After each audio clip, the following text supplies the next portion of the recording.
My guy says to welcome you to Sanctuary of Reality, my comic review series. Time now for Cerebus issue 232, the first chapter of Going Home, and the beginning of its sub-book 1, titled Sudden Moves. Going Home is currently available, remastered, on better paper and everything else at your local comic book store. So you can go out and get it. You'll know it. I don't have a copy of it right now, so I can't show it to you, but you'll know it from its color cover, and it has the same cover as this issue.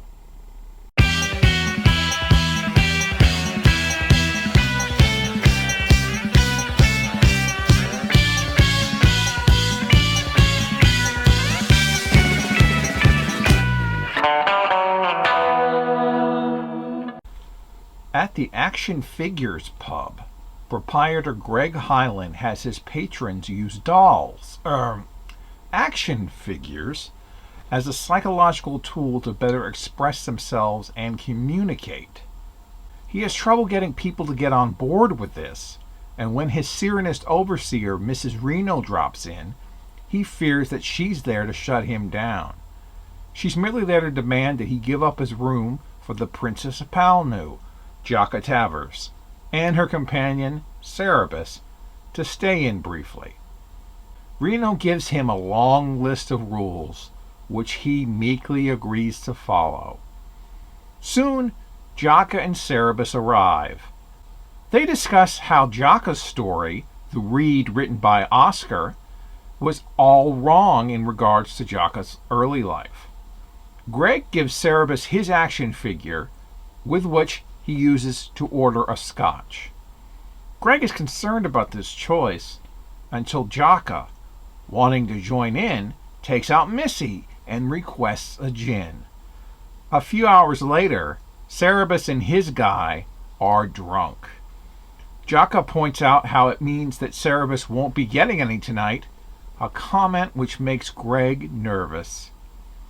Drunk Cerebus uses his guy as a euphemism for his, other guy. Jaka and Cerebus have some playful bantering as a result. Later still, Jaka talks to Greg about how they are only staying there because Jaka wanted to stay as close to a clothing hut as possible to have more time to devote to picking out the right outfit the next morning.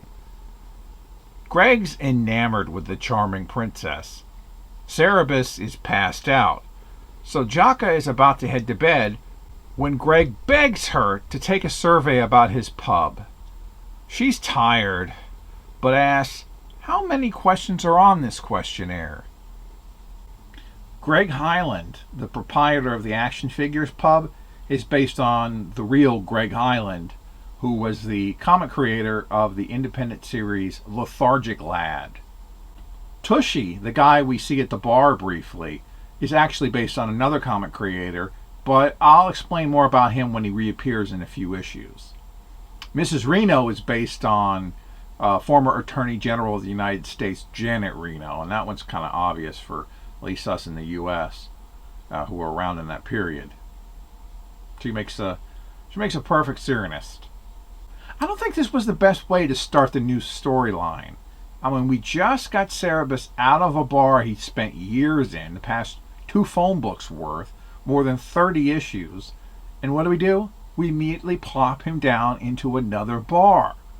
It's not a bad issue whatsoever. Don't get me wrong. I love how Jaka seems to be a lot more mature and wiser, despite the fact she's just spent quite a few years being overly pampered and a spoiled brat, as the, quote, Princess of Palnu. Her pointing out how women can be just as crazy as men, if not more so at times, and her awareness of the perils of a relationship show that she has grown while she's been away. This is a mostly dialogue-driven issue, not very eventful, but it does a lot to reestablish and reiterate where Jaka and Cerebus' relationship is at, which is going to be important as we go along.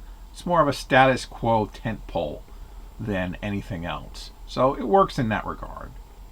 Next time, Cry Uncle.